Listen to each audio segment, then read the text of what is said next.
Vande Mataram dear students. हम लोग देख रहे थे चैप्टर नंबर 12 लोह पुरुष। हे लोह पुरुष शत शत प्रणाम। तो जिसके अंदर हमने एक सुंदर कविता देखी थी और उसका भावार्थ समझा था।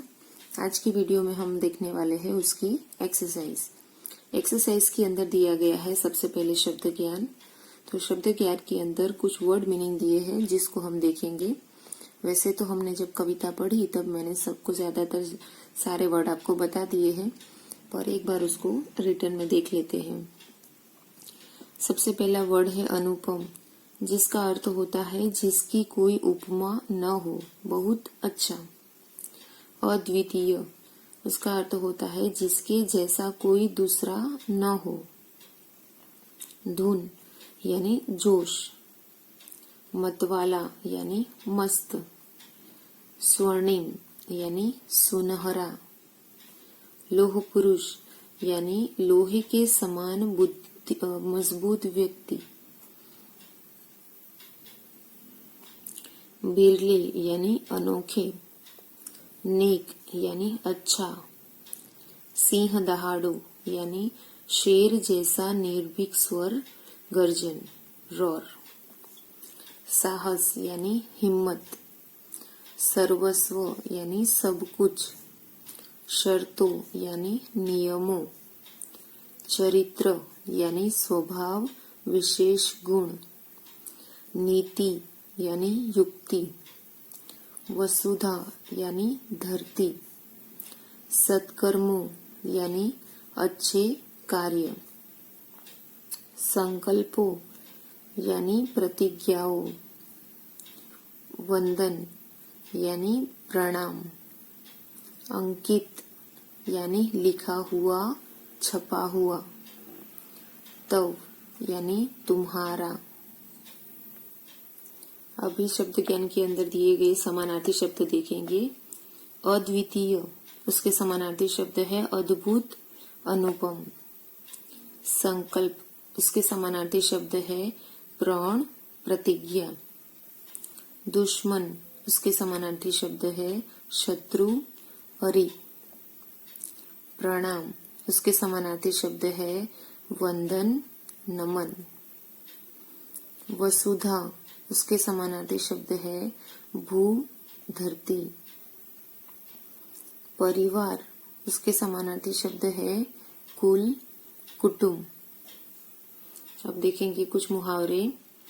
लोहा लेना, उसका अर्थ होता है मुकाबला करना। धुन का पक्का यानी दृढ़ निश्चयी। तूफानों से टकराना, उसका अर्थ होता है मुसीबतों का सामना करना। नींदे उड़ना, उसका अर्थ होता है बेचैन होना, परेशान रहना।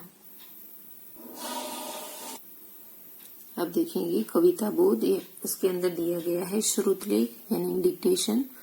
यहाँ पे कुछ वर्ड दिए गए हैं जिस वर्ड को हमें सिर्फ पढ़ना है और नोटबुक के अंदर लिखना है। उसके अंदर वर्ड है अद्वितीय, स्वर्णिम, लोह पुरुष, अंकित, सर्वस्व, सत्कर्मों, संकल्पों, राष्ट्र प्रेम, भाग्य तिलक और वंदन।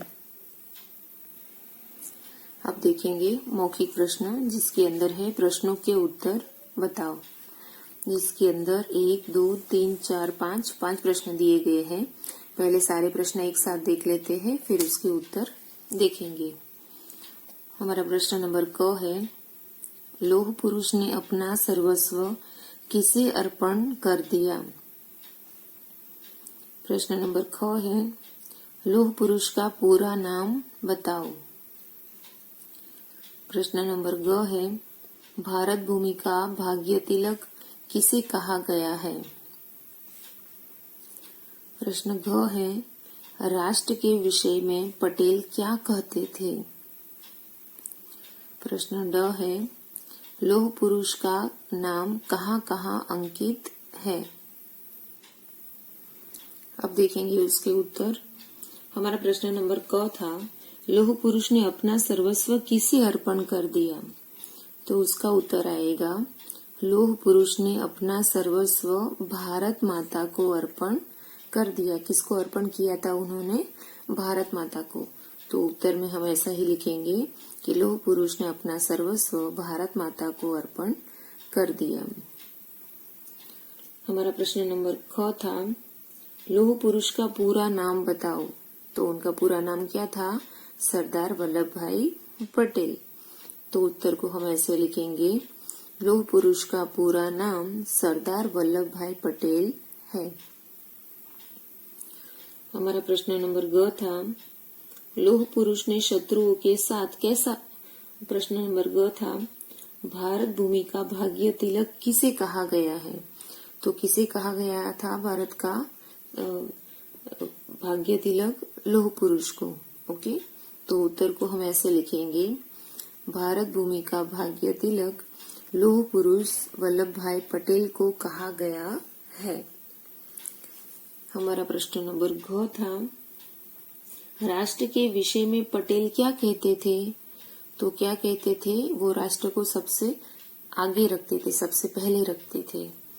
तो उत्तर को हम ऐसे लिखेंगे, राष्ट्र के विषय में पटेल कहते थे कि राष्ट्र हमेशा सबसे पहले है। हमारा प्रश्न नंबर ड था, लौह पुरुष का नाम कहाँ कहाँ पर अंकित है? तो हमारी कविता की लास्ट लाइन में लिखा था ना कि लौह पुरुष का नाम हमारे जनमन पर अंकित है। तो उत्तर में ऐसा लिखेंगे, लौह पुरुष का नाम जनमन पर अंकित है। अब देखेंगे लिखित प्रश्न। लिखित प्रश्न के अंदर है 1, 2, 3, 4, 5, 6 प्रश्न। तो पहले सारे प्रश्नों को एक साथ देख लेते हैं, फिर उसके उत्तर देखेंगे। हमारा प्रश्न नंबर क है, लौह पुरुष ने स्वर्णिम इतिहास किस प्रकार रचा?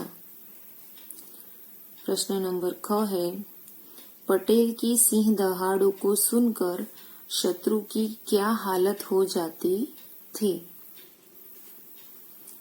प्रश्न नंबर ग है, लौह पुरुष ने शत्रुओं के साथ कैसा व्यवहार किया?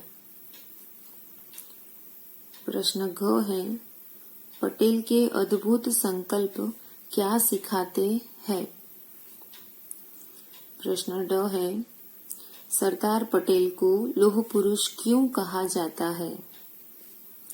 और आखिरी प्रश्न, प्रश्न च है, इस कविता से आपको क्या प्रेरणा मिलती है? अब देखेंगे उसके उत्तर। हमारा प्रश्न नंबर क था, लौह पुरुष ने स्वर्णिम इतिहास किस प्रकार रचा?